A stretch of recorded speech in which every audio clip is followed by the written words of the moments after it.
Siobhan's story is a common one.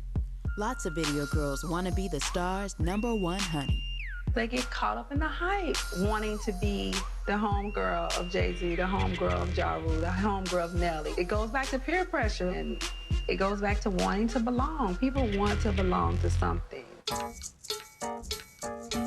That's all Karrine Steffans was looking for when she became a video girl in 2000. I looked at those girls and just wanted to be like that. Not necessarily thinking of it as a job, but just wanting to be pretty and look like a woman. Karrine came from a broken home and survived an abusive relationship with a rapper.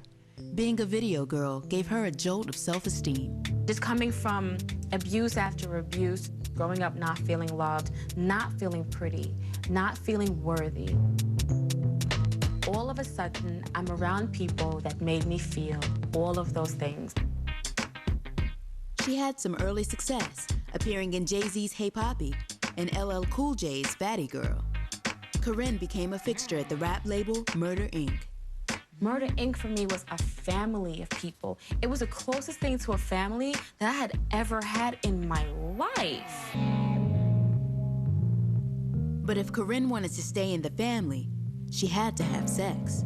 I never said no to anyone, no matter what it was. I was like, okay, I'm obliged to do it, you know, because there was no self-confidence and there was no self-worth and there was no self-love.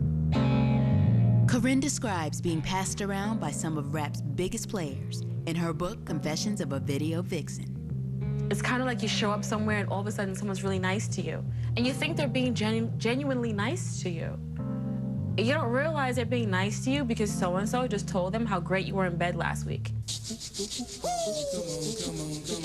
For Karrine, the sex was fueled by a stream of drugs and alcohol. You couldn't do anything unless you got drunk or high first. And every day we woke up with cognac. First thing in the morning you have is cognac. And then you go out and you're popping pills, and that was the biggest part of my life at the time. Karrine's sexual abilities were so well known, she even received the special nickname, Superhead. When it began, it was just a joke, you know, that came from a song. I thought it was cute, and the guys on Murder, Inc. would call me Sue. And then when it grew into something ugly, it hurt me. And I was ashamed. In the rap world, some women are kept around solely as a crew's sexual plaything. That's what you call the jump off, you know? You bounce her around, let her go get off with everybody. If she on it like that, you keep her around.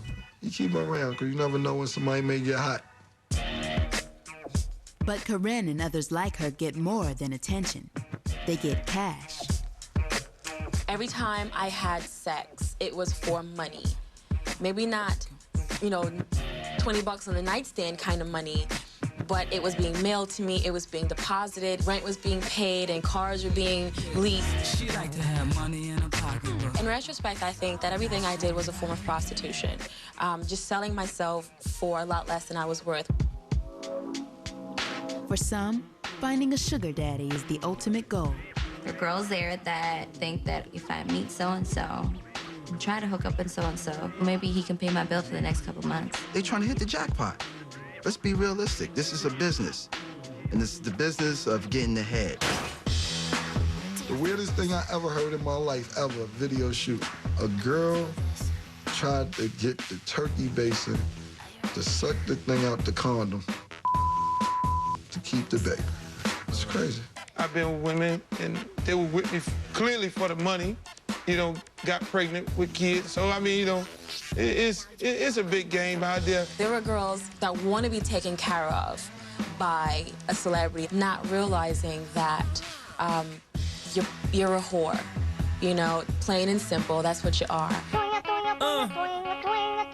Asia is a regular in the hip-hop world, without appearing in many videos.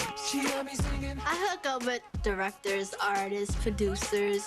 I got offered to do a lot of videos, but it's not enough money to be paid for. I can't be at the set for 3-4 days and then only getting paid a little bit amount of money. For Asia, sex is nothing more than a business. These men is crazy because they're trying to sweet talk you. And I was like, I already know what you want, but it's a give and take. You know what I'm saying? You got to give something up. It ain't nothing for free nowadays. You gotta pay for nookie.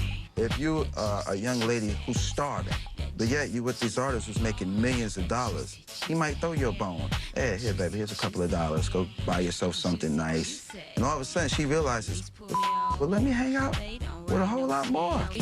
Nookie, pay my bills. I don't care when people call me names as in like, she's a bitch, she's a slut, she's a hoe. As long as I'm making money, I don't give a what goes on. I'm never gonna go poor, never gonna go broke, and that's how I look at it.